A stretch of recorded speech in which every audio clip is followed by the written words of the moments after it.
Bagaimana pengaruhnya density terhadap charge temperatur? Jadi kalau kita misalkan memiliki density yang tinggi, charge temperaturnya harus berapa? Jadi inilah yang mesti kita ketahui sebagai seorang roaster.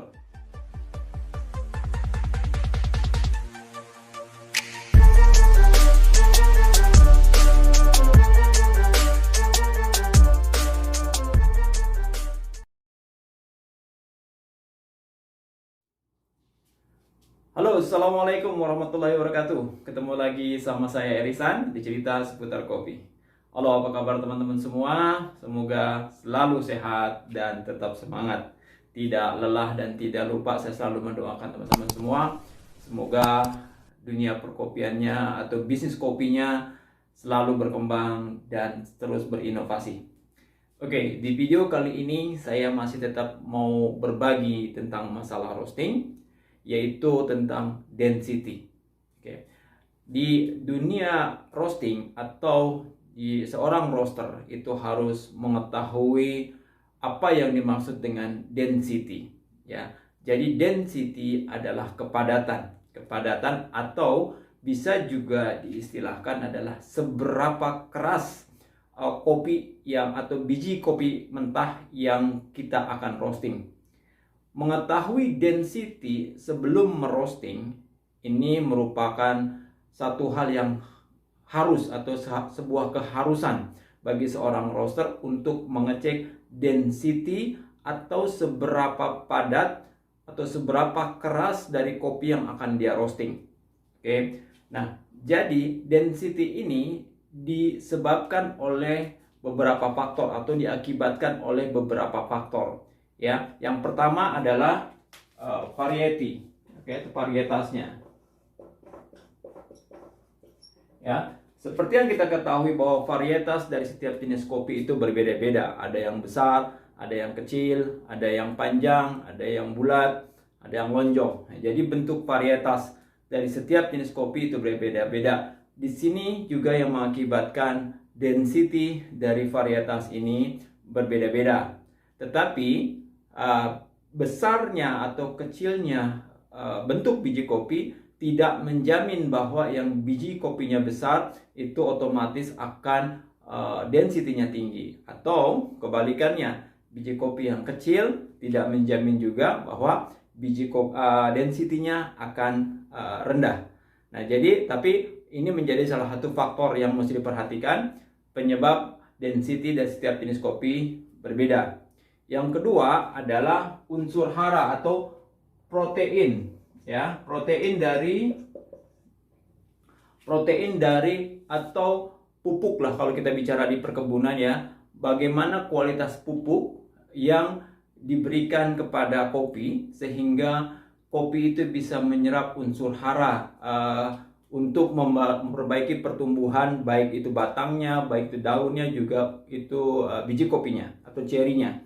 Sehingga pupuk yang baik, ya, kalau kita misalkan makanan lah, ya, kalau manusia itu makanan yang kita konsumsi itu juga akan mempengaruhi kepada besar kecilnya pertumbuhan daripada struktur tulang kita atau juga badan kita. Begitu juga sama halnya dengan kopi. Jadi kalau kita memberi pupuk yang baik kepada kopi, maka perkembangan atau pertumbuhan dari pohon kopi itu juga otomatis akan berpengaruh. Sehingga ini juga akan mempengaruhi kepada kualitas dari biji kopi tersebut. Ya. Yang ketiga adalah altitude atau ketinggian, ya. Kita bicara ketinggian. Nah, ketinggian ini mempengaruhi sekali terhadap berat atau ringannya biji kopi. Jadi kalau kita pelajari lebih dalam, semakin tinggi kopi itu ditanam, maka density-nya semakin berat atau kopi semakin padat.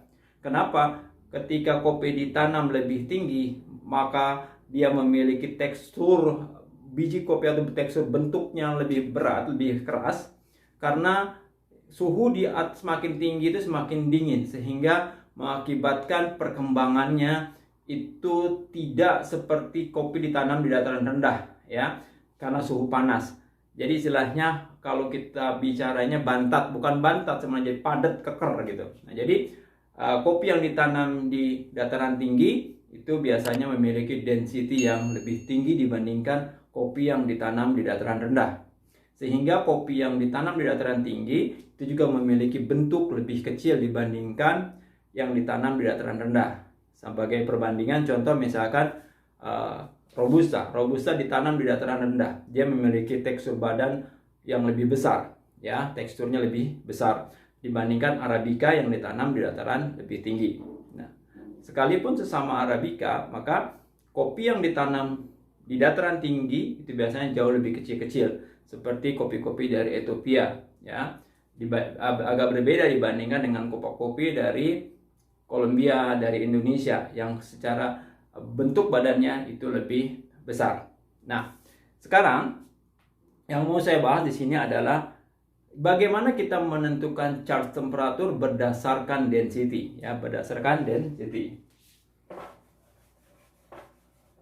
Nah, charge temperatur ini setiap biji kopi atau juga setiap quantity yang mau kita roasting pasti memiliki perbedaan, ya. Ada yang di charge atau dimulai dengan suhu yang tinggi, ada juga yang dimulai dengan suhu yang sedang. Tetapi kalau kita bicara tentang density, maka ketika kita memiliki kopi yang padat, yang keras gitu, dan juga misalkan kuantiti kopi yang di roastingnya banyak, otomatis charge temperatur yang harus kita tetapkan adalah lebih tinggi, ya.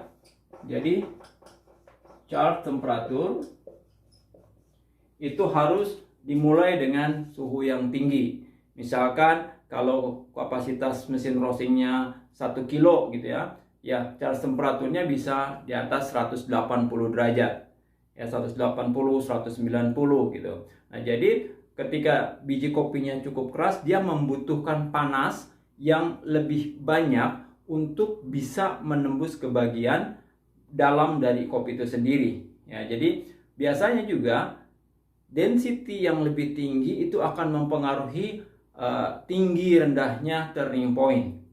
Misalkan teman-teman di mesin yang sama, ya, merosting quantity yang sama, tapi density-nya berbeda, ya. Misalkan ada yang dimulai, ada kopi yang satu dengan 700 gram per liter dan kopi yang satu lagi 750 gram per liter. Nah, sama-sama tinggi tetapi secara kepadatan biji kopinya itu berbeda. Nah, ketika sama-sama dimulai suhu yang sama, misalkan charge temperaturnya sama nih, misalkan dimulai di 190 misalkan, tapi density-nya berbeda. Otomatis coba teman-teman perhatikan turning point-nya, ya. Turning point-nya itu turunnya itu akan berbeda. Bisa berbeda sekitar 10 derajat, bisa juga lebih, ya. Jadi disinilah ketika perbedaan turning point ini otomatis akan mempengaruhi panjang pendeknya kepada teknik roasting yang mau kita gunakan. Nah, jadi perhatikan juga selain charge temperatur, besaran api juga bisa teman-teman mainkan. Jadi misalkan charge temperaturnya sama, ya, tetapi density-nya berbeda, maka kalau mau mengakali atau biar turning point-nya tidak terlalu jauh, teman-teman bisa membedakan di besaran apinya atau gas pressure-nya, ya, jangan disamakan. Nah, tapi kalau misalkan teman-teman mau membedakan charge temperaturnya beda, ya, misalkan yang density-nya lebih tinggi itu dibikin lebih tinggi, sementara yang agak lebih rendah direndahin, tapi apinya sama. Nah, itu juga bisa. Nah, jadi charge temperatur ini bisa ditentukan juga atau disebabkan karena density. Oke, selain disebabkan juga karena banyaknya atau quantity kopi yang mau kita roasting.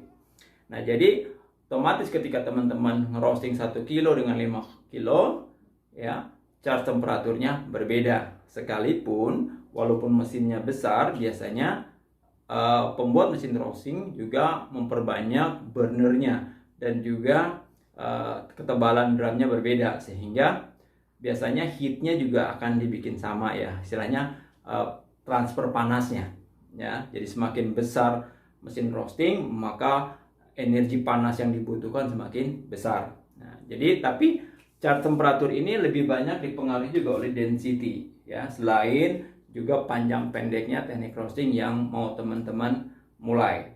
Nah, jadi sekali lagi, kalau teman-teman memiliki density kopi yang tinggi, ya nggak usah takut kalau mau memulai charge-nya dengan yang tinggi. Tapi kalau misalkan mau teknik roastingnya slow, ya bisa dimulai yang agak rendah.